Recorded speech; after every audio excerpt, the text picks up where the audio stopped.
პირამიდები დედამიწაზე უფრო ადრეული ცივილიზაციების წარმომადგენლებას შექმნეს და შეიძლება რომ ისინი საერთოდაც არა დედამიწელები, არამედ უცხო პლანეტელები ყოფილიყვნენ. ამგვარ ჰიპოთეზაზე არაერთხელ ვისაუბრია მეც ამ პროექტის ფარგლებში. დღეს მეცნიერთა ნაწილი თვლის, რომ პირამიდები ენერგომიმღების ფუნქციას ასრულებდა. ამასთან ენერგორესურსებს მხოლოდ ერთი წყაროდან კი არა, სხვადასხვა სისტემებიდან იღებდნენ.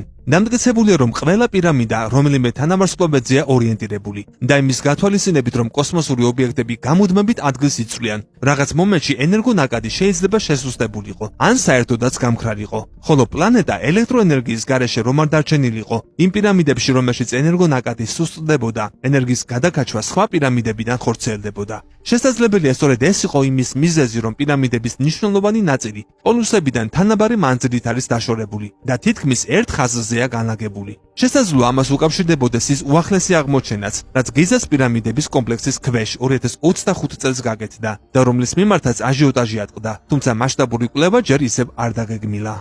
ამ ჰიპოთეზის განვითარების შესაბამისად პირამიდებში კოსმოსიდან წამოსული ენერგიის ნაკადის გენერირება ხდებოდა, ხოლო დედამიწის მაგნიტურ ველთან ურთიერთქმედებით და ისეთივე ქსელის შექმნით, როგორიც თანამედროვე ფიჭურ კავშირს გააჩნია. ელექტროენერგია დედამიწის მთელს ზედაპირზე ნაწილდებოდა. ეს კი იმას ნიშნავს, რომ იმ ეპოქაში დენი უკაბელო იყო, ისე როგორც დღეს ინტერნეტია. ენერგიის სხვადასხვა სახის ტექნიკისთვის მიწოდების იდეას ისიც ამტკიცებს, რომ საფრენი ობიექტების ვერსიის არსებობა ნამდვილად არ არის საფუძვლეს მოკლებული, რადგან ძველ ინდურ ტრაქტატებში, მაჰაბჰარატასა და რამაიანაში, სადაც მოქმედება მილიონზე მეტი წლის წინ ვითარდება, ფრინავი მანქანები არაერთხელ არის ნახსენები. გარდა ამისა, ფრინავი ობიექტების გამოსახულებები დღემდე შემორჩენილია აბიდოსის ტაძრის კედელზე და პერუს პირამიდებზე, ხოლო სამხრეთ ამერიკაში ასევე ნაპოვნია თვითმფრინავის ფორმის ოქროს ფიგურები.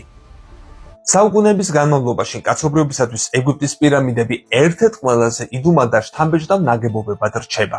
ამას დაემატა ბოლო 10 წლეულებში მსოფლიო მასშტაბით აღმოჩენილი ყორღანები, რომელთა უმრავლესობა სინამდვილეში პირამიდაა.